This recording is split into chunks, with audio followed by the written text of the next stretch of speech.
Good morning, students. In part 1, in types of economics, we have learnt about underdeveloped economies and few characteristics of underdeveloped economies.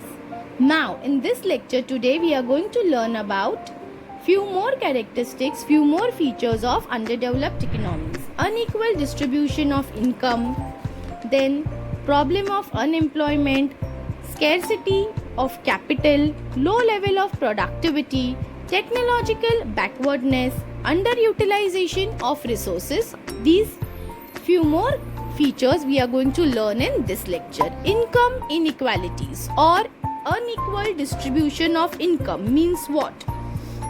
Means in underdeveloped countries there is widespread inequality in income. The distribution of income is not equal, but a class of a society is getting more income and a poor section, a group of a society is getting very less income, which is a poor section or downtrodden section of society.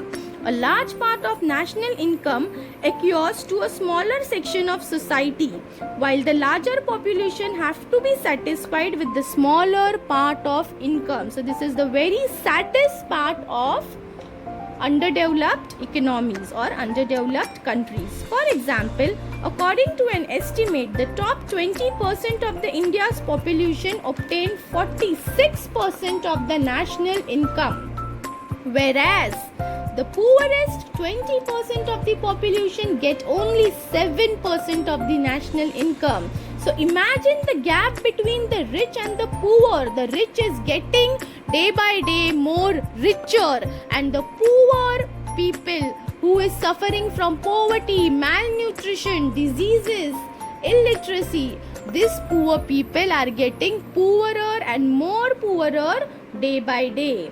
So this gap between rich and poor is generally greater in less developed nations than in developed nations. Problem of unemployment. The existence of widespread unemployment is common feature of underdeveloped countries. Unemployment is caused because of the several factors. As you know, people in underdeveloped countries are more illiterate. Proper education is not given to them. So birth control measures they are not aware of. So there is rapid growth of population, low rate of economic development, poor rate of capital formation.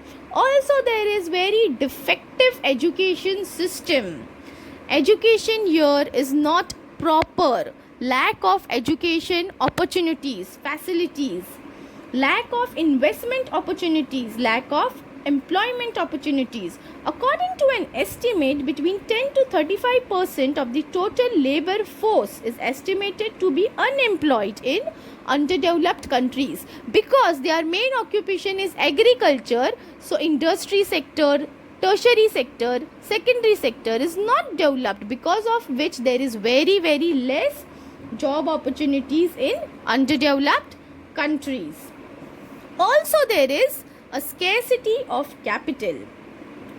Of all factors of economic development, capital is regarded to be the most important factor. You know all four factors of production: land, labor, capital, right? In fact, the accumulation of capital can help a country in its attempt to overcome its backwardness. Now, whatever backwardness, poverty, illiteracy, technological backwardness is there in the country, only and only your capital, your wealth can help. But underdeveloped countries lack sufficient capital resources. These countries have low rates of savings and capital formation, which results in widespread poverty. Presently, there are very few low income UDC which save more than 15% of GDP, that is gross domestic profit. Also UDC is underdeveloped countries. Low per capita productivity. Now what happens? In underdeveloped countries, the productivity of the labor is very low, which in turn result in low level of national income. Obviously, the health of the labor is very low. There is more laborer, more population, so they are paid very low wages in which they have to live in poor sanitary conditions, poor health, malnutrition.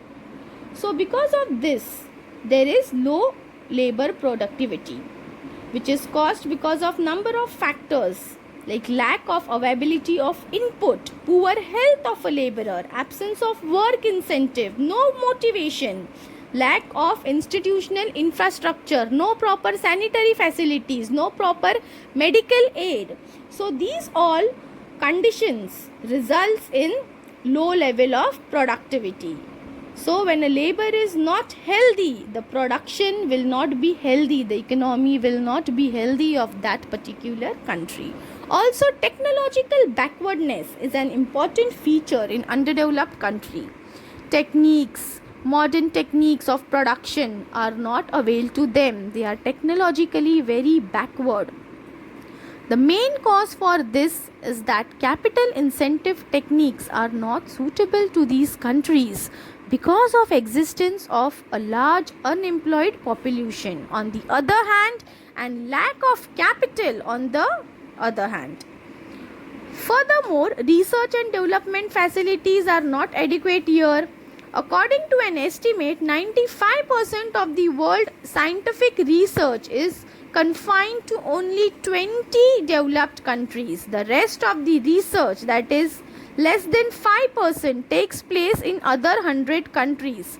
In most underdeveloped countries, the technical education is lacking. So technology is not there, infrastructure is not there, bullet train, proper plant and machinery, proper industries. So these countries, underdeveloped countries, are technologically very, very backward, also lacking in technical education, professional knowledge, professional skills, because of which these country remains underdeveloped for decades. Also the scientific research, which is very, very important, R&D, research and development, that is also not here because of technology backwardness. Underutilization of resources. Another important feature of underdeveloped country is that though these countries are enriched with large natural, physical and human resources, more of these remain unutilized, which is very saddest part. Or underutilized means no proper exploitation of resources. For example, only 0.11% of the total water resources could be utilized in Africa, whereas in alone possesses 44% of the total water resources. Only 11% is utilized, whereas it possesses 44%. Hardly 14% of the total water resources in India are being utilized. As a result, our agriculture and industrial sector have been adversely affected. So, in underdeveloped countries, whatever the utilization of resources must be there, it is not properly utilized because of lack of awareness, lack of modern techniques, modern skills, technology, which is missing, because of which proper development is not happening in that country. So growth and development of the country depends upon the proper utilization of resources. Also the agriculture, which is adversely affected because of no proper irrigation facility, no modern methods of technology, that should be revived. Thank you.